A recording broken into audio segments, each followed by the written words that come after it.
Hello everyone, how are you all? Hope आप सभी अच्छे होंगे। एंड आप सभी का स्वागत है हमारी आज की वीडियो में है, जो कि है क्लास 10 मैथ्स एनसीईआरटी एक्सरसाइज 3.5 का क्वेश्चन नंबर 4 का पार्ट 5। ठीक है, तो स्टार्ट करते हैं। यहाँ पर सबसे पहले आपको एक स्टेटमेंट दिया हुआ है। इसमें कहा जा रहा है कि आपका एक ट्रायंगल का रेक्टेंगल का एरिया 9 स्क्वायर यूनिट्स कम हो जाता है।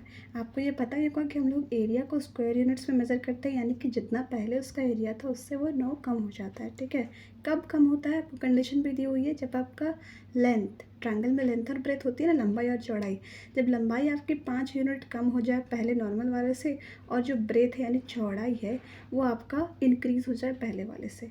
तो ऐसे ही आपको कुछ एक और कंडीशन दी होगी इसी तरह से, कि आपका अगर लेंथ आप 3 बढ़ा दोगे नॉर्मल से यानी बेस से, और अगर आप ब्रेथ को भी 2 बढ़ा दोगे तो आपका एरिया जो है वो 67 स्क्वायर यूनिट्स ग्रेटर हो जाएगा नॉर्मल एरिया से। ठीक है, तो अब आपको लग रहा होगा कि ये क्या बात हुई कि नॉर्मल एरिया, बेस, ये सब क्या है। तो आपको एक बात समझनी होगी कि यहाँ पर आपको कुछ कंडीशन दिया हुआ है जिसे आपको अज्यूम करके कुछ चीज़ें फाइंड आउट करनी है। लेकिन उससे पहले आपको बेसिक अंडरस्टैंडिंग के लिए ये मानना होगा कि आपका जो लेंथ है वो एक्स है, ब्रेथ है जो वाई है। ठीक है, आपको सिर्फ ये दिया हुआ है कि वो 3 बड़ा है, या किसी केस में 2 बड़ा है, किसी केस में 5 घटा है लेंथ में। ठीक है, लेकिन आपको प्रॉपर यूनिट्स तो नहीं दिए हुए ना कि लेंथ आपका इतना ही है, वो तो आपको फाइंड करना है।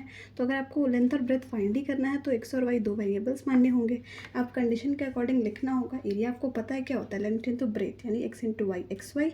तो आपको जैसे स्टेटमेंट में लिखा हुआ बिल्कुल वैसे हम लोग फॉलो करेंगे। यहाँ पर आपका जो एरिया था, यानी क्या लिखा हुआ है, एरिया पहले से 9 कम हो जाता है, तो नॉर्मल एरिया कितना आएगा, दैट इज एक्स वाई। अब समझ में आया नॉर्मल एरिया क्या होता है, एक्स वाई। उसमें से -9 करोगे। अब यहाँ पर हमने नॉर्मल लेंथ या सिंपल लेंथ कितनी मानी थी, एक्स।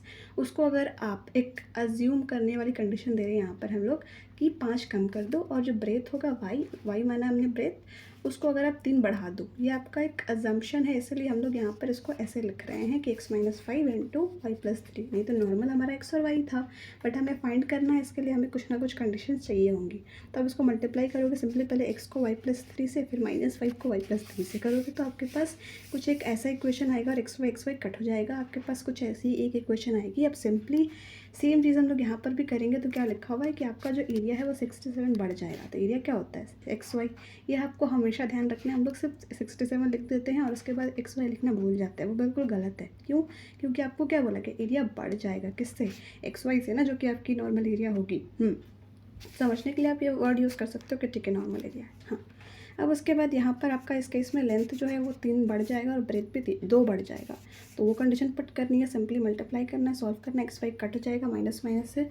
अब उसके बाद आपके पास एक और इक्वेशन यहाँ आ गई। अब आपका ये जो इक्वेशन है ना, आप इसको कोई भी मेथड से यूज़ सॉल्व कर सकते हो, चाहे सब्स्टिट्यूशन लगा लो या एलिमिनेशन लगा लो। ठीक है, यहाँ पर मैंने सब्स्टिट्यूशन लगाया, और उससे करके आपको एक्स के कोई एक सब्स्टिट्यूट वैल्यू लेनी है इस इक्वेशन से, और उसके बाद उसकी वैल्यू को पुट करना है किसी और इक्वेशन में, और बस उसके बाद आपकी एक्स की वैल्यू आ जाएगी, और फिर वाई की भी वैल्यू आ जाएगी, आपका लेंथ और ब्रेथ आ जाएगा। यही आपको क्वेश्चन में फाइंड करना था। तो see you soon in the next one. I hope you liked it.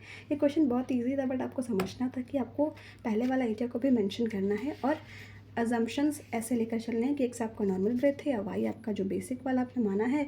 और उसके बाद यहाँ पर आपको इक्वेशन सॉल्व करना भी बहुत ज़रूरी है, तो इसके लिए आपको सब्स्टिट्यूशन और एलिमिनेशन आने ही आने चाहिए। तो I hope it's clear, and see you soon in the next video. Thank you so much for watching till the and.